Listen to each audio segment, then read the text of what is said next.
Hi everyone, welcome back to my channel. I am Sean. Today I am doing a book haul, so let's get into it. First is T.C. Boyle, When the Killing's Done. So someone just brought this into the bookstore to donate it, and the bookstore owner wouldn't sell it because it's just in kind of poor condition. So I decided to get it for myself. The main reason why is because I have another book by T.C. Boyle on my to-read list, World's End, and this is a signed copy. I would like to read T.C. Boyle's first book instead, which I think was called Water Music, but they don't have that book at the bookstore, and I've been looking for a while and they just don't have it. So anyway, I saw this other book, When the Killing's Done, at the bookstore, and so I was just like, well, I'll take it. So I'll still read World's End first, but if I like it, I might read every T.C. Boyle book, who knows? So just got it while I had the opportunity. And again, it was free, so why not? Next, also free from the bookstore because it was a donation, and so I was just, I'll take it. Marcus Aurelius, Meditations. This is a book off the top 1,000 list, 1,000 Books to Read Before You Die by James Mustich. And I've kind of been looking for it for a while, but the bookstore owner says for whatever reason, he just isn't able to keep any copies of Marcus Aurelius Meditations. I guess it's probably just in high demand that it just goes so quick that he pretty much never has a copy of it. But I guess maybe because it has a sticker on it and it's also just in poor condition, he wouldn't take it, so I did. I am really kind of pessimistic about it because I think it's just like Proverbs or whatever by Marcus Aurelius. Actually, part of it looks almost like a novel. No, I think it's more just Proverbs or whatever. So we'll see how it goes. I am notoriously not a fan of poetry, and how different are Proverbs from poetry. So we'll see how it goes, but it's a top 1,000 book and it was free, so why not? Next, also free, this seems to be a theme, is Homer, the Iliad. The reason I got this is because I've actually been checking this book out from the library. I think I'm about halfway through reading it. But the last few times I've went to the library, they did not any longer have a copy of this book. So I don't know why, if someone's just checked it out and has never returned it. So I've been kind of looking for it and it's just not coming back to the library. So I saw this in the donation pile, so I decided to plunder it for myself. So Homer, the Iliad, top 1,000 book. I'm halfway through reading the copy from the library. I'm not sure exactly which chapter I am on, but I'll figure it out. But I am liking it pretty well.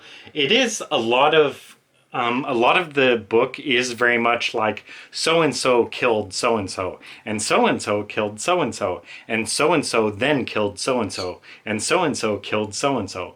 That's really a lot of the book, but still I do like it, so yeah. Hey, what do you know? Also free from the bookstore, Niccolò Machiavelli, The Prince, top 1,000 book. I do not know if this is like the actual book because it's real thin, and I thought The Prince was like a larger book. So I don't know, I'll have to look that up, but it's only like 100 pages. And it looks like the first, I don't know, 20 pages or so of this book are not even the book itself. So I don't know. Maybe it's a shorter book than I thought it was. But anyway, Niccolò Machiavelli, The Prince. Next, a signed book. I'm not really overly excited about this one, but anyway, I just decided to get it because I'm such a sucker for signed books. But it's William Trevor, The Story of Lucy Galt. And William Trevor is on the top 1,000 list, and I have him somewhere around here for the complete short stories of William Trevor or something like that. Or maybe it's the collected stories of or something like that. But anyway, I think this is a first edition signed book of a book by him. And something I think on Wikipedia, I think it says William Trevor is one of the greatest Irish writers. So, or maybe it's one of the greatest short story writers. I don't know, but I think it's definitely one of the greatest Irish writers. So I was kind of well, I guess I'll have to get it then. And I think it was only $20, so why not? I do not know what I will read first, probably the other book I have by him, the Complete Stories one. Oh, it's actually right down here. William Trevor, The Complete Stories. Look at how big this book is. This book does not actually have this book, The Story of Lucy Galt. I think this book was published after this book, so that is why it is not included. So I will probably read as much as I can out of this one, the collected stories, because this is the top 1000 list. And what I'll probably do is I'll probably try reading like the first, stories as it goes. But if I'm not liking it, I might just switch ahead to whichever stories are like the most popular of this book to hopefully get a better impression of him. But I'll try probably reading this book first and just reading it all the way through. But since it's so big and I'm not a fan of short stories, I'm kind of pessimistic about that. Next is off the top 1000 list, and it is Ralph Ellison, Invisible Man. I do not know anything about it or the author whatsoever, so curious to give it a read.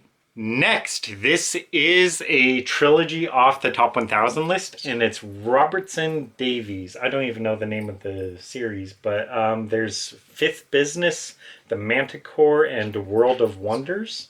I think the series is called the Deptford Trilogy, so I don't know anything about it or the author whatsoever.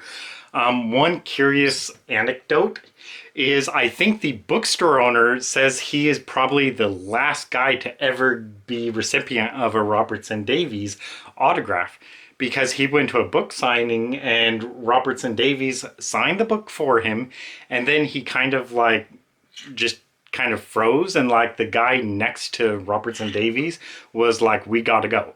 So they got him up and left abruptly. And the bookstore owner was the last guy he signed for. The next day, I think, word came out that he died, Robertson Davies. So the bookstore owner was probably the last guy Robertson Davies ever signed a book for, which is interesting. I think he really likes him though, so we'll see how it goes. I do not know anything what to expect. We'll see. Have you guys read this author? Next, a top 1000 book is Arthur C. Clarke, Childhood's End. Kind of a short-ish book. I don't really know anything what to expect about it. I think it's science fiction, not my genre at all. Bird. But we'll see how it goes. Next, another top 1000 book is Gerald Durrell. Bird. My Family and Other Animals. Isn't that an interesting title? My Family and Other Animals. Anyway, looks like a memoirs, not my kind of book at all. We'll see how it goes. It'll probably have a pretty short leash. I don't know anything about this book or author, so not really interested in it, but it's a top 1000 book. Not really interested in memoirs, so real pessimistic about it, but we'll see how it goes. Next, I am a little bit optimistic about this one, and that's kind of crazy to say because it is science fiction, but it's Isaac Asimov, the Foundation trilogy. I recently read the first book, Foundation, and did a review of it, which I'll post up here. So I had to read the other two books in the series because they are part of the top 1000 list. I think they are Second Foundation and Foundation and Empire. That is like the Foundation trilogy, but there are actually 5, 6, 7 books in the series. There were 2 prequels he wrote as well, but only the trilogy is on the top 1000 list. So I'm definitely going to give that a read fairly soon. Second Foundation. Kind of optimistic about it because I actually liked Foundation pretty well. Next, I am kind of a completionist of this writer because he is quietly kind of one of my favorite writers. So I'm kind of wanting to read every book by him. So it's 3 books by Graham Greene. The books I got are A Burnt Out Case, The Ministry of Fear. I don't know if I already have this book or not, but I'm not sure. But anyway, just got it to make sure I do have it. And then lastly is The Honorary Consul. do not know anything about these books. I will, I think I already have another Graham Greene book on my to read list for this year, Brighton Rock. So I'll probably read that one first, and then whichever book I have by him that he wrote soonest, I will read that next after Brighton Rock, because I'm supposed to read that book this year. Next off the top 1000 list, I do have another book by this author, which is also another book on the top 1000 list, but it's Alexander Solzhenitsyn, The Gulag. I don't know how to pronounce this. Is it archipelago or archipelago? How do you guys pronounce it? Because I don't know, just to me, archipelago sounds better, but I don't know, it may be archipelago. But anyway, The Gulag, that word. Next off the top 1000 list is The Story of My Life by Helen Keller. So, not a fan of autobiography or memoirs, so kind of pessimistic about it, but giving it a shot. Last, this is kind of a humorous story, or at least I think so. I'm not exactly sure like when to like reveal this book, because I mean it's part of the story that goes along with it. Maybe I should just reveal the side of the book. I have seen this book like in the back rooms of the bookstore for quite a while, and it just looks like a interesting, like nice book, because it just, you know, it's kind of a newer-ish book. And it's Gregor and the Code of Claw. And the author up there is Collins, but for whatever reason, in my mind, I was just like Collins and Gregor, and I was just like, I don't know any Gregor Collins. I don't know why I did that, but that's just the way I interpreted like the spine of this book. I walked by this book like, you know, 20 times a day or more. And, you know, I'd always look at it and I saw the signed sticker and I was just always like, I do kind of want that book, but I just don't know any fantasy author named Collins or Gregor. And so, yeah, I just kept walking past this book every day. And I think I'd even take it out and just look at this book. And Gregor and the Claw by Anne Collins. And I'm just like, I don't know any Anne Collins. So I'll just pass on that. And I'm not a big fan of like fantasy, and it looks like a fantasy book. So I don't know any Anne Collins. I've never heard of this book. I've never heard of this author. So I'll just pass on that. So I walked by this day after day after day, and then one day I got another book in the series that was like supposed to be stocked in the children's section. And so, you know, I'm stocking the books, and I see a book in this series. And so I'm like, oh, it's that series. I know that series. And so the signed sticker is not there because it's not a signed book for that book. It's just an unsigned book. And without the sticker there, I saw that the name on the bottom was Suzanne Collins. And I kind of looked at that and I was like, Suzanne Collins, isn't that the author of Hunger Games? And I was kind of looking at it, and so I opened it up and I think I checked the like books by Suzanne Collins, and it wasn't listed. It was just, you know, this series. And so I was just like, Suzanne Collins, is that the same Suzanne Collins who wrote The Hunger Games? So I looked up on Wikipedia Suzanne Collins and checked out her bibliography, and I saw that indeed that book, this series, was written by Suzanne Collins, the author of The Hunger Games. So I ran back to the back room to see if this book was still there, and it was. And I still couldn't quite figure it out, because I was like, why, if this is a Suzanne Collins book, does it not say by the author of The Hunger Games? Like, I'd open up the back here and Suzanne Collins, and it doesn't say anything about The Hunger Games. And so since I was on Wikipedia and I saw like her bibliography and, you know, saw that she was the author of this book, I got it and brought it home, and I was telling my mom this story, and I was like, I wonder why though it doesn't say like by the author of The Hunger Games, you know, by Suzanne Collins, author of The Hunger Games. Why doesn't it say that? And my mom was like, well, maybe she wrote it before writing The Hunger Games. So I looked it up and yep, that was the case. I think she wrote The Hunger Games after like she wrote, I'm not sure, but I think like book 4 or 5 of this series, like a year or two later, she wrote The Hunger Games. So that is why it does not say on this book by the author of The Hunger Games, because she had not written it yet. Oh, and apparently this is book 5. Book 5 in the Underland Chronicles. So yeah, it was book 5 and she had not written Hunger Games yet. She wrote it the year or two after this. So I have looked for book 1 in the series, but they do not have it at the bookstore. I think they may have like books like 2, 3, and this one. But yeah, no book 1. So I don't know.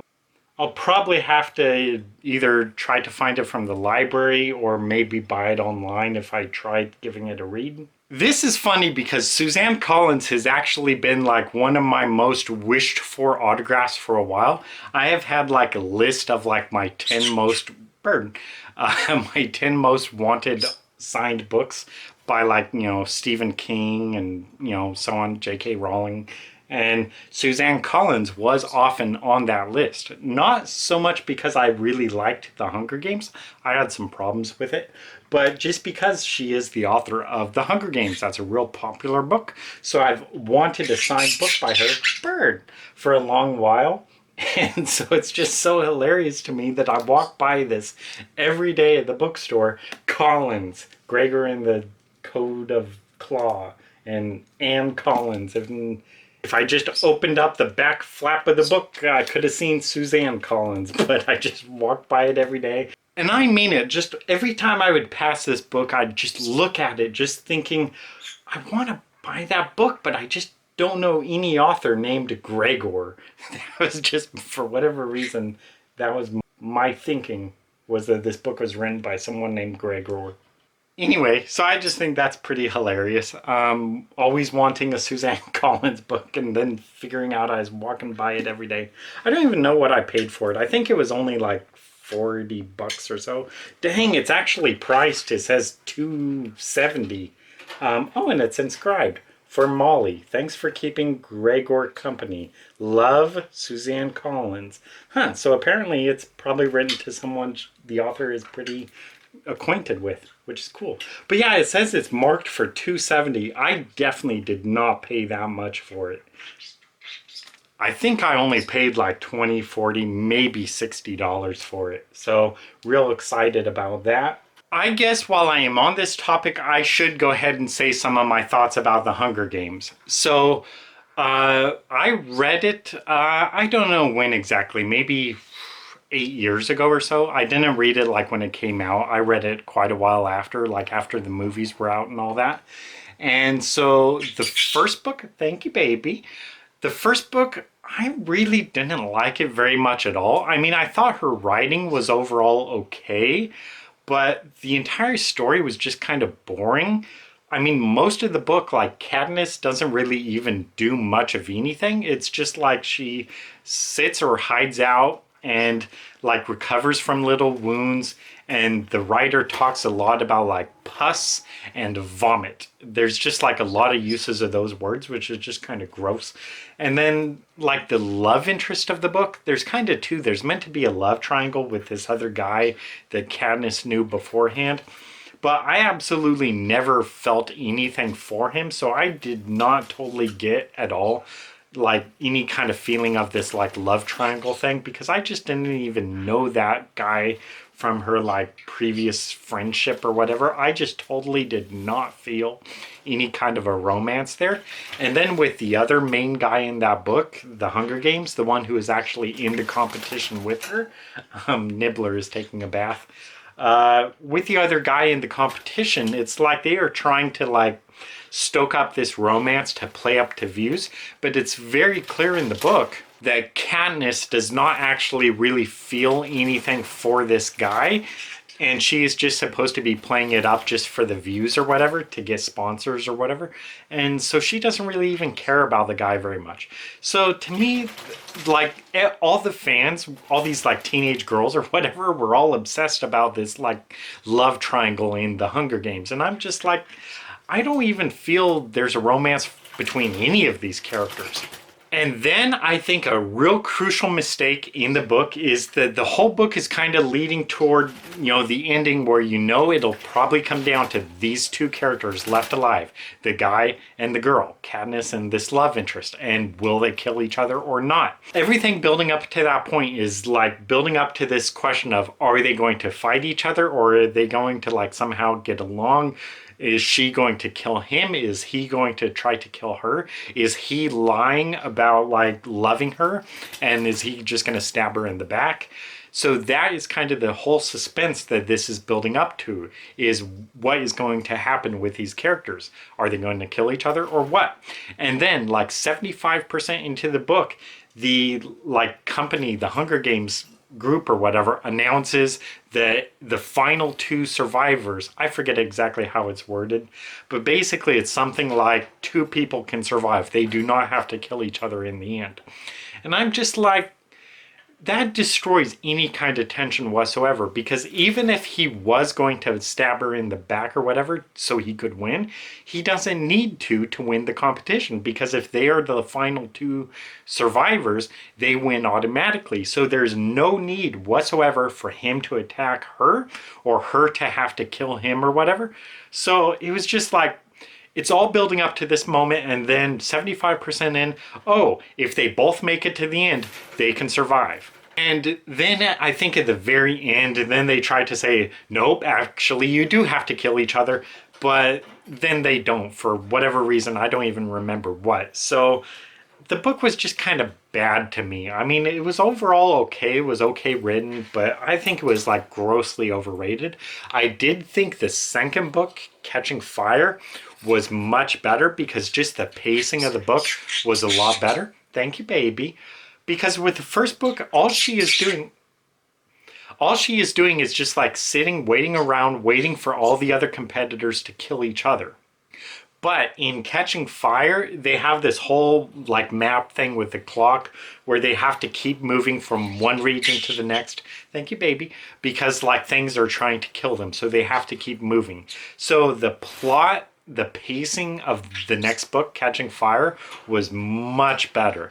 The third book, I think it's called Mockingjay, I gave up like not even quite halfway in, because I just really didn't even care. There was like this whole like talk about this revolution, but I just wasn't feeling it at all. So I just lost interest halfway through that book.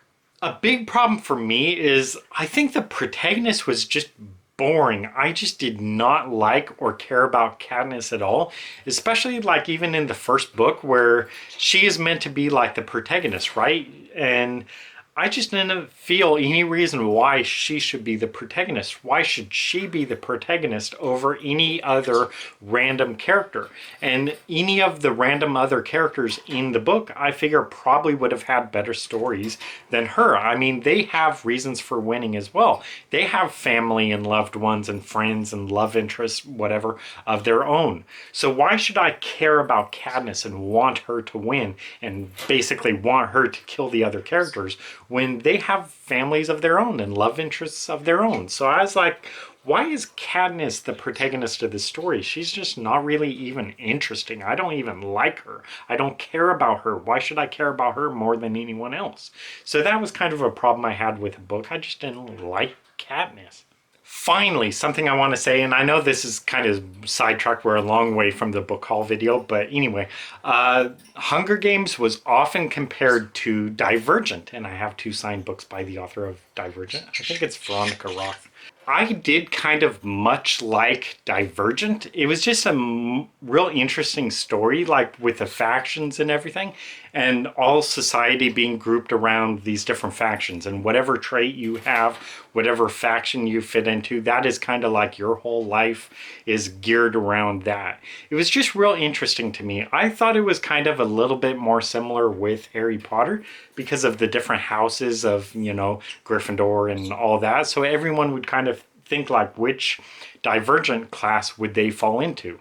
And it was just interesting to me. But I did think that book, Divergent, wasn't written quite as well as The Hunger Games. So I think like technically, Suzanne Collins was a better writer, But in terms of like actual entertainment, I think Divergent was a much more entertaining story. The characters much more compelling, the plot much more compelling.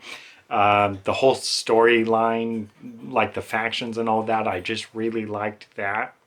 Hey everyone, it's Sean from a few hours later. Something I forgot to talk about in my comments about Divergent is something that I did not like, and this is like major spoilers. But something I did not like at the end of Divergent is the entire book is like setting up all these different factions. And so you're thinking which faction you would go in. But at the end of the book, there is like, I don't know what to call it, like a civil war or something, where basically the faction, the main faction, is destroyed. So the entire book is building up all these different factions, and in the end, the entire like faction system is destroyed in the end of the first book. So that just really felt like a letdown. So just imagine like Harry Potter, you have all the Hogwarts houses, and imagine if in the end of the first book, all the Hogwarts houses are just eliminated. It's just like you're building up all this story about these different factions, and then in the end of the first book, oh, they're all done and gone with. So that kind of killed my enthusiasm for the series. I did read the start of the second book, but I probably only read like 25 pages before just not being interested and all. So anyway, I just wanted to add that little thing and show you guys a little bit of Nibbler. There he is. Look at him. He's a biter. And I didn't think these books were very much clones of each other. Like, what's the character's name from Divergent? Is it Triss? I didn't think she was much at all like Katniss. I mean, Triss is not Katniss. And Triss's love interest, I think his name is Four. He was not like the love interest of Hunger Games. I mean, just nothing about the books were very similar, I think. The factions were not at all similar to like the Hunger Games, like the competition or whatever, the Republic or the whatever it's called, like the zones or whatever. So I think the books were just very different. I mean, the only way I think Hunger Games and Divergent are similar is that basically they are fantasy dystopian books with female protagonists. But that is really it. I mean, in terms of writing, in terms of storytelling, in terms of plot, in terms of world building, the books are just not similar at all. So I think that was kind of an unfair comparison between the two. Just saying, oh, Divergent is just a Hunger Games knockoff. I don't really think so at all. I think it was a little bit more like Harry Potter, but instead of like having the magical stuff, it's all just human traits, and it's set in Chicago or whatever instead of like the UK. So anyway, I did like Hunger Games or Suzanne Collins more from a technical writing standpoint. I think she's a better writer, but Divergent I think was a more entertaining story, and overall the books were not similar at all.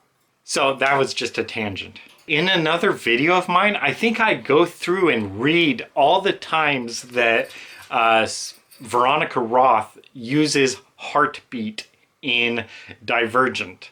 And I think it's pretty hilarious, me just reading out all these different times she uses heartbeat in that book. So that was posted in one of my videos, I'm not sure which, but I will link it at the end of this video. So if you want to click over to that, look for the section where I talk about Veronica Roth's use of heartbeat in Divergent. I think it's just pretty hilarious. So that will be in the following video, which will be right around here. So thank you guys for watching. See you next time. Bye. 2, 3, 4.